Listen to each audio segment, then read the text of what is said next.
Comment chercher les antécédents d'un nombre par une fonction f dont tu as l'expression?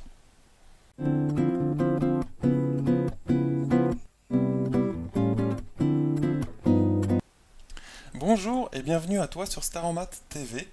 Alors dans l'exercice d'aujourd'hui, nous allons chercher les antécédents du nombre 19 par la fonction f qui est définie par f de x égale x au carré plus 1.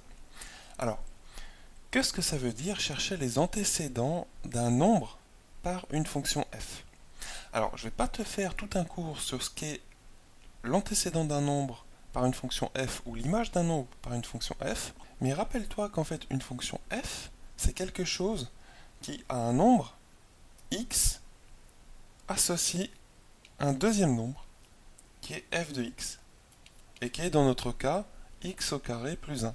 C'est-à-dire, si je prends un nombre au début, et bien si je prends 2, et bien notre fonction f fabrique un deuxième nombre. D'accord? Et ce deuxième nombre, si x vaut 2, et bien dans le cas présent, c'est x au carré plus 1.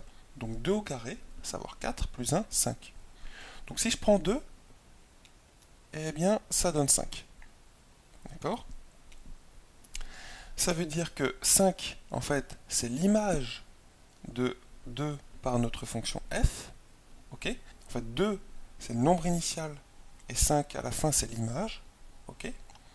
Et 2, par contre, inversement, c'est ce qu'on appelle un antécédent de 5, du nombre 5, par la fonction f.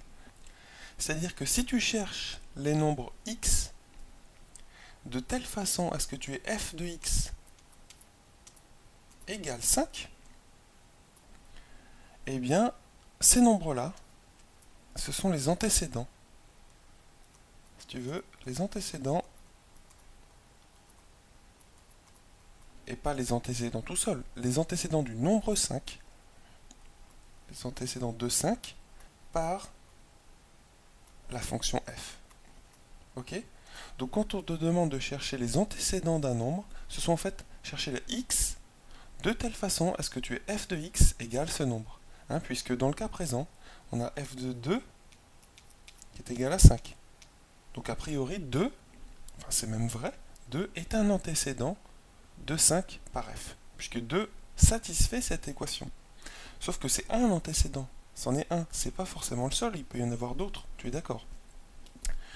Donc, ce qu'il faut faire, quand on te demande de chercher les antécédents d'un nombre par une fonction f, c'est en fait tout simplement résoudre l'équation ici. Donc ça c'était un exemple. C'est en fait résoudre l'équation f de x égale 19. Et oui, résoudre l'équation f de x égale 19, ça veut dire chercher ces x là. Hein, résoudre une équation, c'est toujours chercher l'inconnu qu'il y a dans l'équation. D'accord? C'est chercher ces x là de telle façon à ce que leur image par f soit égale à 19. Et de auquel cas, eh bien, ces nombres-là, x qu'on aura trouvés, sont appelés les antécédents. Ante, rappelle-toi en latin, ça veut dire avant, ante, les antécédents de 19 par la fonction f. C'est ce qu'on donne à la fonction f pour que l'image soit 19. Ok, c'est ce qu'on donne au début à la fonction f, donc ce nombre-là, pour qu'à la fin l'image soit 19. Donc c'est bien cette équation-là qu'on va résoudre. C'est donc les x ici qui satisfont cette équation que l'on va chercher. Donc ici, f de x, on a son expression, puisque f de x, c'est x au carré plus 1. C'est comme ça qu'est définie notre fonction.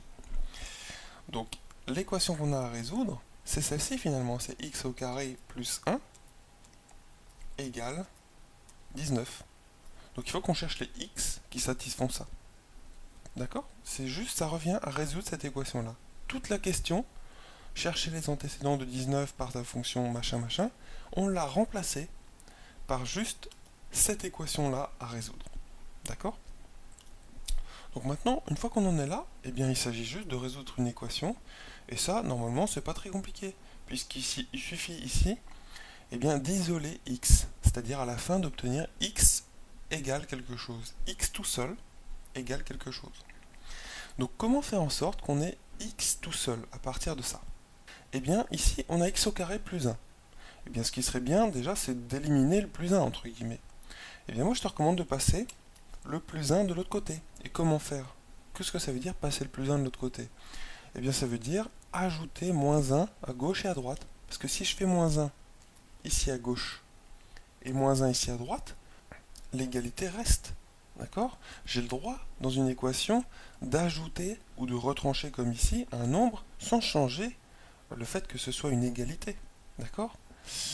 Et donc c'est ce qu'on va faire. Ça va nous permettre en fait d'annuler ici le plus 1. Ça, plus 1, moins 1, ça va s'annuler, puisqu'on va obtenir en fait, en détaillant, x2 plus 1, donc ce qu'on avait au début, mais je retranche 1, donc moins 1, égale, à droite, 19, moins 1, bien sûr. Donc ça s'annule. Hop, hop, c'est ce qu'on voulait. Ce qui fait qu'il nous reste x2 égale 19 moins 1, 18. Tu es d'accord? Donc là, on se rapproche d'un x égale quelque chose, d'un x tout seul. On se rapproche de notre but d'isoler x. Alors comment l'isoler totalement? Puisqu'ici on a un carré maintenant qui nous embête. Eh bien quand tu as cette équation ici, ce que tu peux faire, c'est soit tu sais faire et tu dis que x égale racine carrée de 18 ou x égale moins racine carrée de 18, soit tu as un doute et tu te dis que eh bien x au carré égale 18, eh bien ça peut se transformer en x au carré moins 18 égale 0. Ça, tu es d'accord. En fait, hein, j'ai juste passé le 18 de l'autre côté, c'est-à-dire que j'ai retranché à gauche et à droite 18. Et à partir de cette équation-là, eh bien, tu obtiens a carré moins b carré, une fameuse identité remarquable dont tu te souviens bien. En tout cas, je l'espère, c'est-à-dire que là, je vais la rappeler, disons là, a carré moins b carré, eh bien, c'est égal à a moins b, facteur de a plus b. Tu es d'accord? Alors, à quoi ça va nous servir ici? Puisqu'on y est presque, on a presque fini de résoudre cette équation. Et ici, ça ressemble presque à a carré moins b carré. Il suffit de transformer un petit peu, regarde. Ça donne x au carré, moins, eh bien, qu'est-ce qui au carré peut donner 18? Racine carrée de 18. Donc, racine carrée de 18. Et bien sûr, tout ça au carré. Donc, je pourrais mettre des parenthèses si tu veux, ici, mais elles ne sont pas nécessaires. Ok?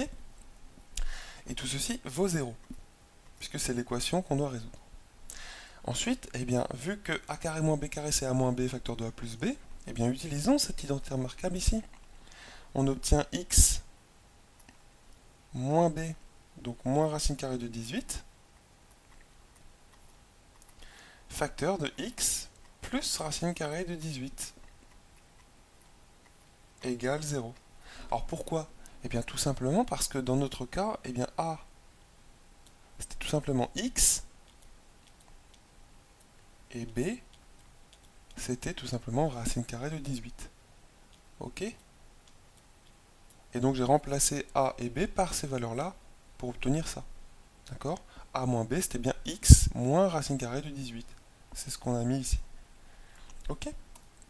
Donc maintenant que tu as un produit de facteurs qui est nul, eh bien tu sais depuis le collège que si tu as un produit de facteurs qui est nul, au moins l'un des deux est nul. Donc ça veut dire ça que x moins racine carrée de 18, à savoir ce premier facteur, égale 0, ou, il faut pas l'oublier en fait, eh bien le deuxième facteur peut être nul aussi. Donc x plus racine carrée de 18 égale 0. Là je mets une accolade. D'accord? N'oublie pas cette règle qui est fondamentale, c'est-à-dire que quand tu as un produit de deux nombres, comme ici on a un premier nombre qui est x moins racine carrée de 18 et un deuxième nombre qui est x plus racine carrée de 18, eh bien quand tu as un produit de deux nombres qui est nul, ça veut dire que l'un au moins est nul, tout simplement, puisque 0 fois un nombre, ça donne 0. Ok?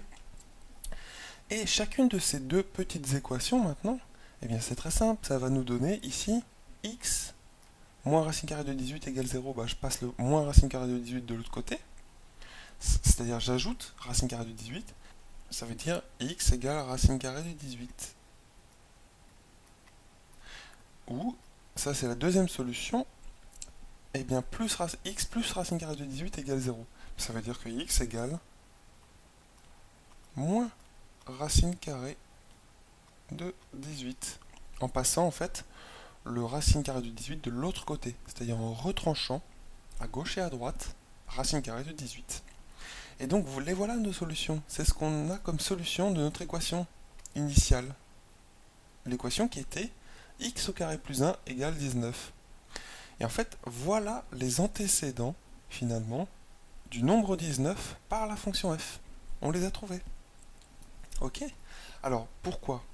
Eh bien, on peut revérifier à la fin. Il suffit de prendre f de racine carrée de 18 pour voir que ça va nous donner 19. Parce que, regarde, si je remplace x ici par racine carrée de 18, bah, ça va nous donner racine carrée de 18 au carré, plus 1. Mais racine carrée de 18, c'est quoi? Au carré, ça donne 18.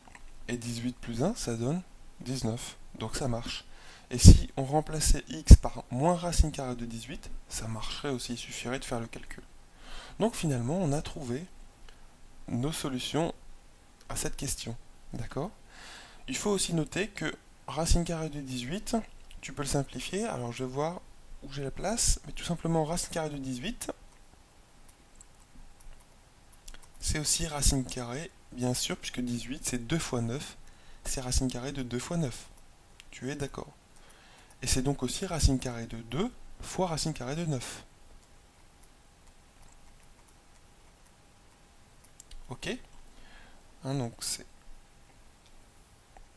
indépendant de ça, hein, puisque, je te le rappelle, une autre règle de calcul, c'est que racine carrée d'un produit de deux nombres, à savoir racine carrée, on va dire, de u et de v, c'est égal à racine carrée de u fois racine carrée de v. Hein, c'est ce que j'utilise ici. Racine carrée de 18 égale racine carrée de 2 fois 9 égale racine carrée de 2 fois racine carrée de 9.